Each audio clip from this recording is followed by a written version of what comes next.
Good evening, everybody. Hello, my name is Eric Foster, and I am posting this video because there are some things, and this will be the first of a series, to help people understand true facts and objective realities versus lies that are told to people from the MAGA universe and sometimes from the traditional mainstream media universe that does not clearly understand what is actually happening or how to best convey situations and information.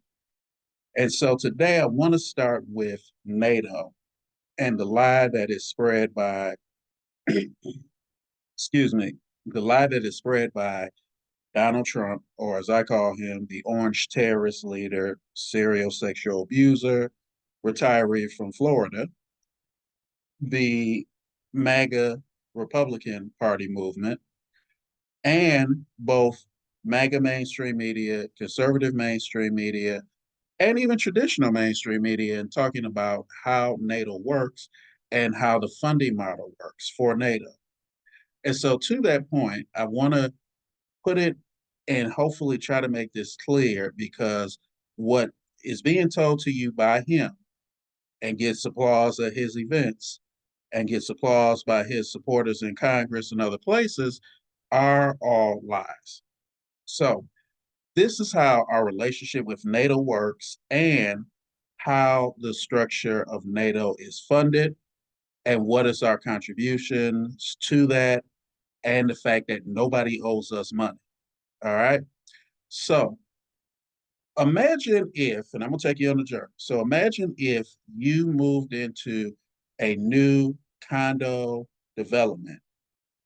And as a part of moving into that condo development, as most condo developments do, they have a homeowners or a condo owners association. That's what NATO is in a sense.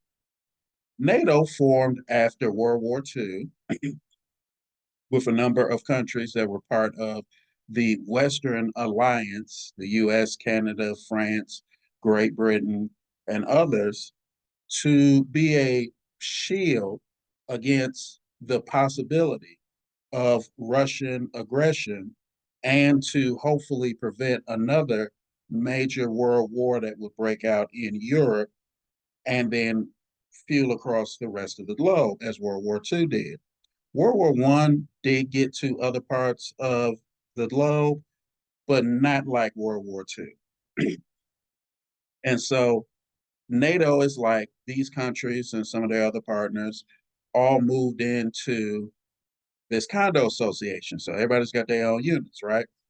And so I'm going to actually, while I'm talking, I'm going to show you all something because I think it's important for you all to see facts in addition to verbal communication.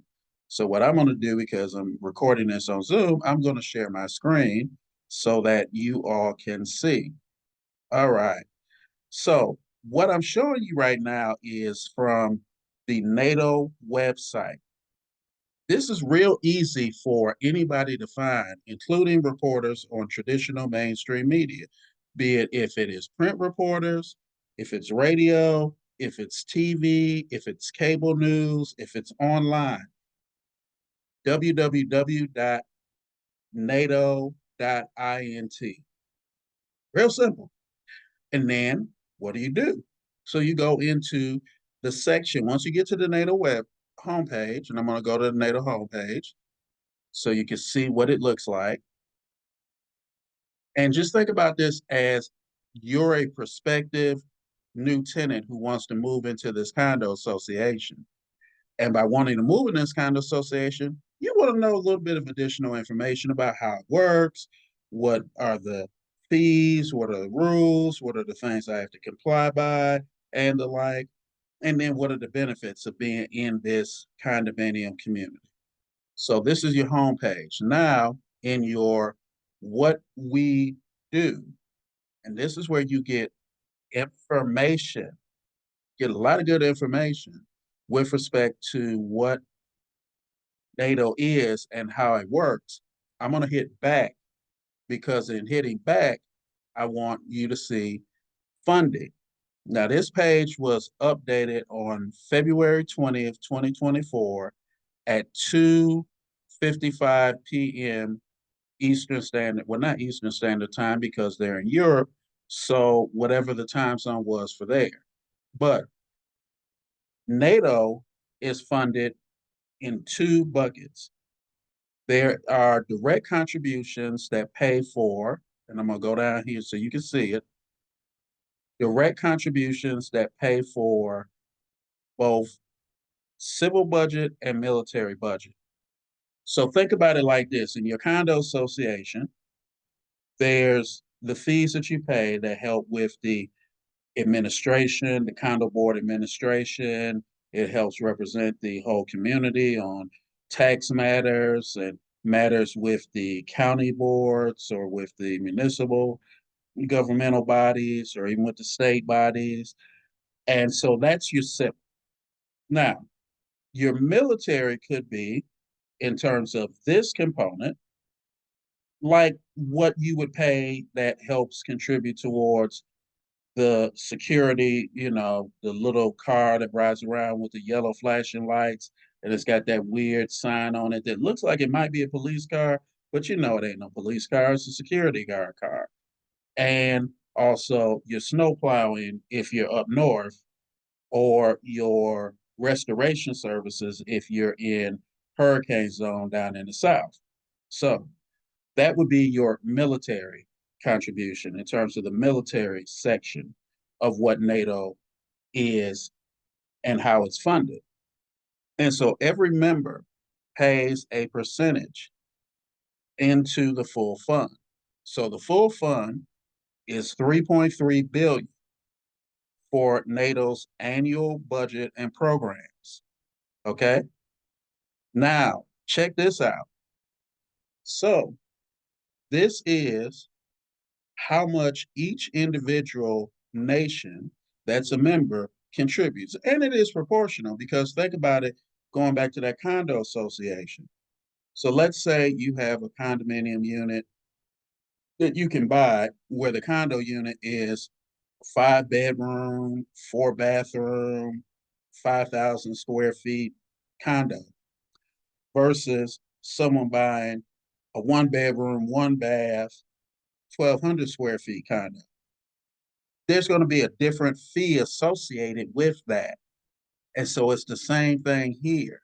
And so the people that had the biggest condos in the condominium association or the biggest share of paying into the annual dues for the collective budget for NATO is Germany at 16.1964%. And guess what down here, people? The United States at the same amount. So both Germany and us have the biggest houses, biggest condos in the condominium association. Next is the United Kingdom or Great Britain. They pay 11.2%. And then next after that is France. They pay 10.4%. So out of NATO's total operating budget, we only pay 16.2%. That means 83.8% is paid by everybody else. Everybody pays it, nobody is delinquent, and nobody owes us any money. Nobody owes us anything on our 16.2%. We all pay into it, and it funds, as I mentioned, the civil budget, and the military budget. Now, the military budget is to keep a permanent force that can be deployed as need be to any emergency situation, infrastructure, military equipment, other tools and resources like that. And then the civil budget is administration, legal, human resources, all of those functionalities, IT, etc. So that's what we pay, and that's where the membership dues are. So what you get told in terms of quote unquote NATO members, we at the United States are paying the biggest share of money to NATO. That's a lie. We're only paying 16.2% of 100%, which means 83.8% are paid by the other members. And then two, that no other country is paying as much as we pay. That's a lie because Germany is paying the same 16.2%, and France and Great Britain are just behind at a combined 21.4%. And that somehow somebody owes the United States some money because they're not meeting their amount. Now, everybody is. And as I mentioned, because everybody is meeting their amount, everybody is able to support the condo association. The condo association is up to date on its bills. The condo association is good. Everybody's equal. We're all straight. And that's facts. Now, there's a separate thing that is a part. It's not a requirement, but it is a recommendation, a consideration for all of the members to do additional. So think about it like this. You're in your condo association, right? You got front yard, backyard, little garden, stuff like that. Everybody has to pay for their landscaping separately. But everybody has made a commitment, not a requirement of the condo association, not a requirement of common funding, but everybody has made a pledge to try to have their grass cut every week and to have their hedges and bushes trimmed every week. That's the goal for everybody during the spring, summer, and fall season. Okay? Grass cut every week, hedges and bushes trimmed every week. So that is the same thing in NATO as the 2% investment guideline. It's a guideline, it's a goal, it's a objective, it is a commitment, but it's not a requirement. And guess what? If you don't meet that requirement, if you in your home can't get your afford to get your grass cut, bushes, and shrubs trimmed every week, but you can do it every 2 weeks, no harm, no foul. No one is doing anything wrong. And if somebody comes and breaks into your house, the security response that you're paying into for and being a member of the condominium association is going to come take care of you just like it would for the neighbor that is getting their grass cut every week. Okay? It's the same thing. It is a goal. And it was something that came up in 2006 during President Bush's administration. Now, NATO's been around since roughly 1948. And so in 2006, this came into fruition. So we're talking 58 years later. That's just 1 year less than the Detroit Lions have went without winning a NFL championship or even appearing in a NFL championship. So they beat us by 1 year in terms of coming up with a recommendation for everybody to try to spend 2% of their budget. Now, get this, it's 2%, well, not 2% of their budget, it's 2% of their gross domestic product. So think of it like this, it's 2% of their combined household income. So the husband, the wife, if the kids are teenagers, got a part-time job, and if one of the parents of the couple lives there with them and also works.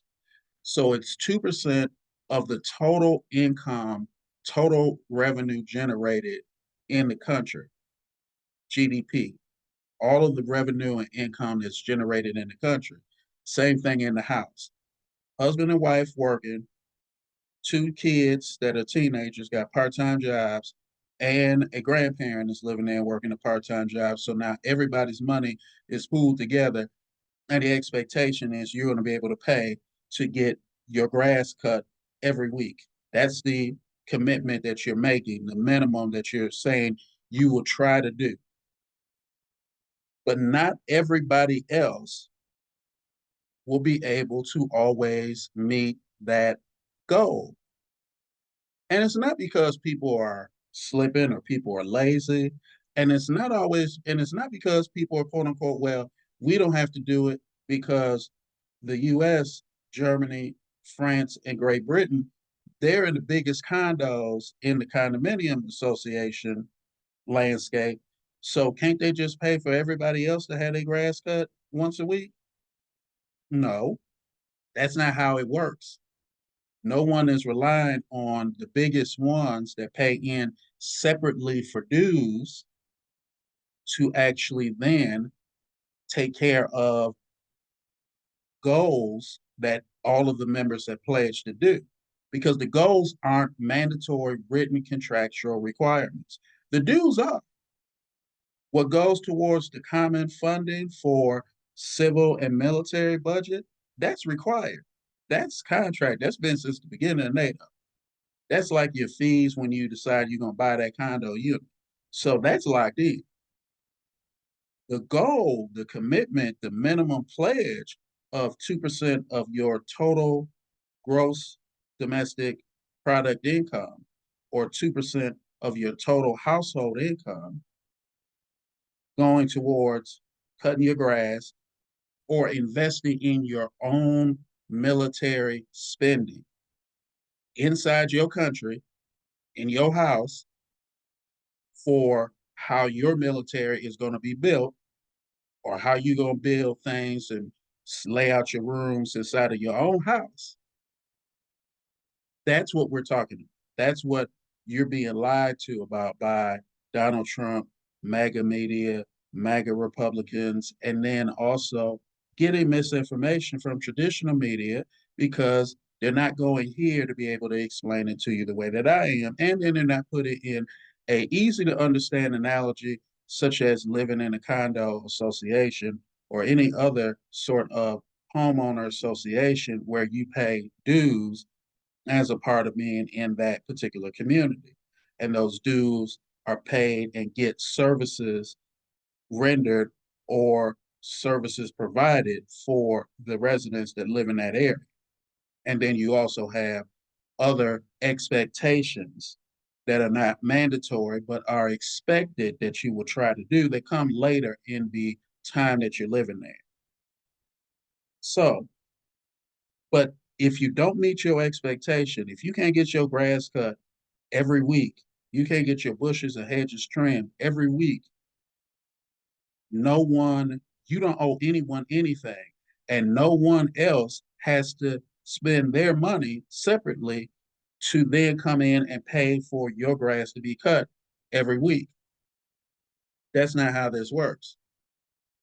So when the orange terrorist leader tells you that somehow in his warped mind that NATO country, and then it's not just him, but it's folks like Lindsey Graham, it's folks like Tom Cotton, it's folks like Ted Cruz, these militarily educated, Harvard, Yale, Ivy League educated, supposedly intelligent people who would tell you, oh, yeah, well, Denmark isn't paying their bills. And so if Denmark was to get attacked, well, then Russia can just go ahead and do whatever they want.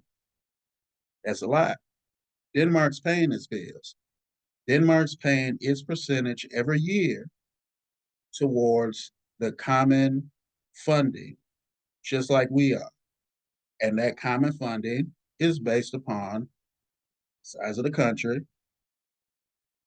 and importance of the country, but everybody's paying, well, and the same thing, like I said, depending on the size of the unit. So Denmark, it's got a 2 bedroom, 1.5 bath unit. The US has got 5 bedroom, 5 baths, large family room, in addition, and large playroom area, along with a pool in the backyard. So yeah, the US's percentage is going to be higher than Denmark's percentage, but everybody's paying that bit. Now, separately, the US is getting their grass cut. US is showing out. So the US might get their grass cut every 3 days and get their hedges and bushes trimmed every 5 days. Denmark maybe can't get their grass cut and hedges and bushes trimmed every week. Maybe they're getting their bushes trimmed every 3 weeks and their grass cut every 2 weeks. That is perfectly okay. Hopefully, as Denmark gets more money and gets more income coming in, or the like, Denmark can get their hedges cut more frequently and a grass cut more frequently to get in to line alignment with everybody else. But if they don't owe the US any money. They don't owe the neighbor with the biggest condo any money. And they have not been delinquent on a bill. They're not delinquent. It's really that simple. That 2% is the same as in the association cutting your grass and how frequently you get it cut. We all say we're going to try to do it. It's 40 of us in this condo association. We all going to try to 20 do, 20 don't. No harm, no foul. But you got this guy who says because he wants to live in the 5 bedroom, 5 bathroom, playroom extension with the big pool and he may be the incoming new condo association president. He wants to say, if you don't get your grass cut every 3 days and your hedges and bushes trimmed every 5 days, like I am, I'm going to make sure that the security guard does not drive near your unit. If someone breaks into your unit, they're not going to call police and coordinate the response to help protect you. And when it snows, if you're in an up north community, we're not going to have the membership due pay for snowplow company to come and plow your snow because you ain't cutting your grass as frequently as I'm cutting my grass. Now, what kind of BS would you think if you heard that? Really? So you're threatening me because I'm not flossing like you are. Oh, come on, people. Come on. But that's the lie you're being told. And unfortunately, that's the lie that you're accepting and being and believing with respect to this. So I figure, let me give you some facts, and hopefully these facts will shift your thinking in terms of when people are lying to you purposely and not giving you true information. And so this is going to be the first of a few that I'm going to do when it comes to issues, topics that are happening where you're being given false information. And I'm going to walk you through places and resources to actually get the real information and help put it into clear context. But once again, in simple terms, nobody that's a member of NATO is not paying their bills and nobody is delinquent on anything. Everybody is paying their bills and everybody is doing their best to try to meet a separate goal that's not a requirement or a contractual obligation. Just like if your neighbor can't get their grass cut every 3 days, but they can pay for it every 2 weeks, they're not a bad neighbor and they don't owe you a damn thing.